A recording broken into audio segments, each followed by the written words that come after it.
Սիրելի հայրենակիցներ, խոսենք արտաքին քաղաքականությունից եւ այս իշխանությունների վարած հատկապես արտաքին քաղաքականությունից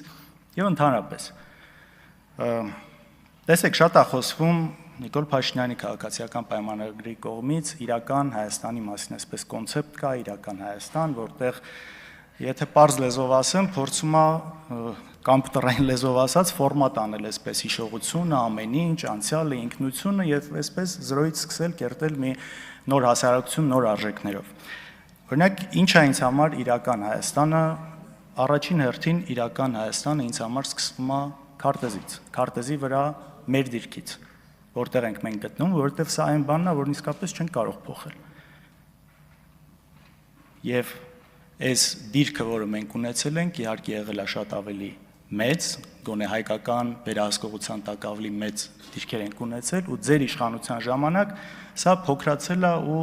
վերջը մի տեսակ դժվար է երևում։ Հիմա այս դիրքից կախված մենք ունենք թե որոշակի առավելություններ, թե ռիսկեր, Թուրքիա կա, Ադրբեջան կա, Ադրբեջանը գիտեք, շատ է այստեղ խոսվել նաև այդ զավթողական խոսույթը Արևմտյան Ադրբեջան եւ մնացածը ու սա ռիսկեր է։ Կա Թուրքիանով ամեն կերպ աջակցում է Ադրբեջանին, սա ռիսկ է, իհարկե ռիսկ է։ Այս ամեն ինչի հետ մենք պետք է հաշվի նստենք ու չենք կարող գլուխներս մտցնել բանի պես ջայլամի պես գետնի տակ ու ասել չկա այս ամեն ինչը։ Սա կա ու սա շարունակվելու է։ Սա շարունակվելու է ու սրա դիմացն առնելու ինչ ճանապարհներ կա կամ ինչպես է եղել եւ ինչպես կարող է լինել հաշվի առնելով այն իրավիճակը, որում մենք հայտնվել ենք։ Մենք ունենք տարբեր ռազմավարական դաշնակիցներ։ Կա այսպես հիմնական եվրոպական երկրները, Ամերիկայի Միացյալ Նահանգները, Ռուսաստանը, որի հետ նաեւ ռազմավարական սերտ դաշնակցային հարաբերություններ ենք ունեցել եւ տեսեք, այս ամեն ինչի համատեքստում նաեւ արտաքին քաղաքականությունը միանշանակ պետք է կառուցվի այն ուղղությամբ, թե նաև որտեղ է մեր ժողովրդի բարեկեցության շահը, մեր երկրի տնտեսական շահը, որովհետև առանց սրա, եթե քո բարեկեցության, տնտեսության շահը գտնվում է միտեղ, բայց դու քաղաքական վեկտորը տանում ես այլտեղ, այստեղ կառույցի է տալիս, կարճ միացում է տալիս, խնդիր է սա առաջացնում, մենք հիմա այդ խնդրի մեջ ենք։ Մենք կոնկրետ հիմա այս խնդրի մեջ ենք ու ինչի համար է սա արվում։ Իսկապես ինչի համար է սա արվում։ Օրինակ եկեք խնդրում եմ վերանանք մեր նախասիրություններից, ով ինչ նախասիրություն ունի արտաքին քաղաքական հարցում։ Կա մեր երկրի շահը, մեր ժողովրդի շահը։ Օրինակ, պարոն Խանդանյան, դուք անցած տարի գնացել եք Ուկրաինա, Ռադայում զորակցություն եք հայտնել ձեր գործընկերներին այդտեղ։ Ես խնդիր չունեմ ձեր գնալու հետ, բայց սա Հայաստանի շահը այստեղ որն է, ես չեմ կարողանում հասկանալ։ Կամ Նիկոլ Փաշինյանի կինը գնում է այլ Ուկրաինա, ինչի համար այս ժամանակ այդ ամեն ինչը անել։ Եթե կարելի է զերծ մնալ, ոչ մեկ չի ասում մի կողմին կամ որևէ կողմին ու ոչ մի կողմից կարծում եմ մեզ չպիտի էլ իրավունք ունենա պարտադրելու սա։ Բայց այս սա անելու արդյունքում շատ լուրջ խնդրի առաջ են կանգնում։ Այսինքն եթե ավելի խորանամ հասկանում եմ որն է շահը, ու հիմա կփորձեմ նաև դրանից խոսել, ուրեմն որն է իմ կարծիքով այս ամեն ինչի շահը, որովհետև սա այս խոսույթը, այդ քայլերը, որն արվում է, ձեռք է տալիս կոնկրետ բնականաբար արևմտյան շատ երկրների, որովհետև կա գլոբալ հակամարտություն եւ փոխանակ մենք ամեն կերպ խուսափեինք այս ամեն ինչից, մենք չգիտես ինչ որ բախման կետերից մեկը դարձանք։ Եվ երբ որ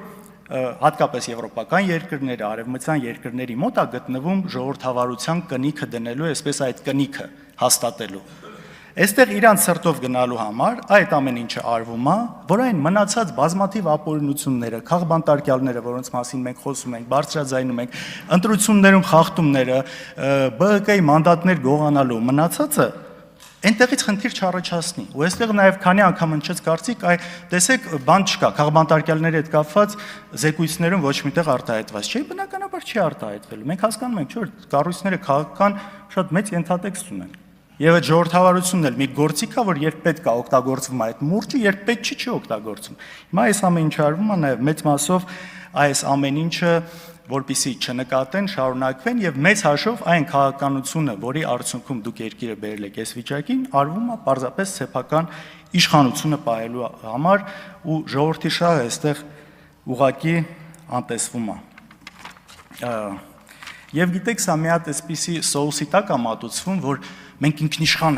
ինքնիշխան ենք այդ դրա համար մենք չենք թողելու մեզ թելադրեն, էս անեն, այն անեն։ Ժողովուրդ ջան, օրինակ մեր հարևան Վրաստանը կարծում եմ հալալ է, իրանք շատ ճիշտ են կողմնորոշվել ու շատ ճիշտ են իրանք պահել այս ամեն ինչի մեջ։ Ես չեմ կարծում որ դրանով Վրաստանը ավելի քիչ ինքնիշխան է դարձել։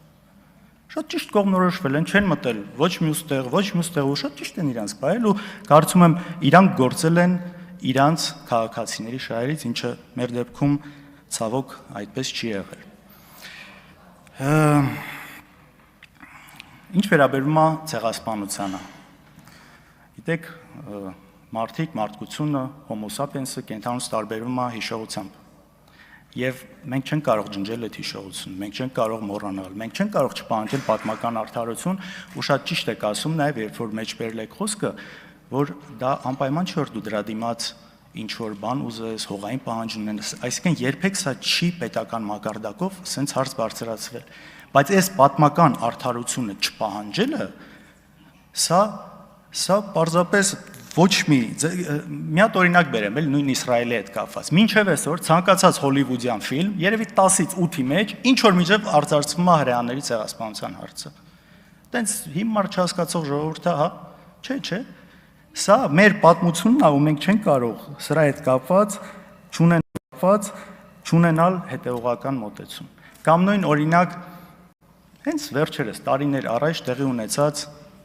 էթնիկ զտումը, արցախցիների 150,000 հայ էթնիկ զտել են։ Դուք համաձայն եք սրա հետ էթնիկ զտում եղել, թե չէ։ Համաձայն եք, չէ՞։ Իսկ ինչի մենք դրանից չպետք է խոսենք։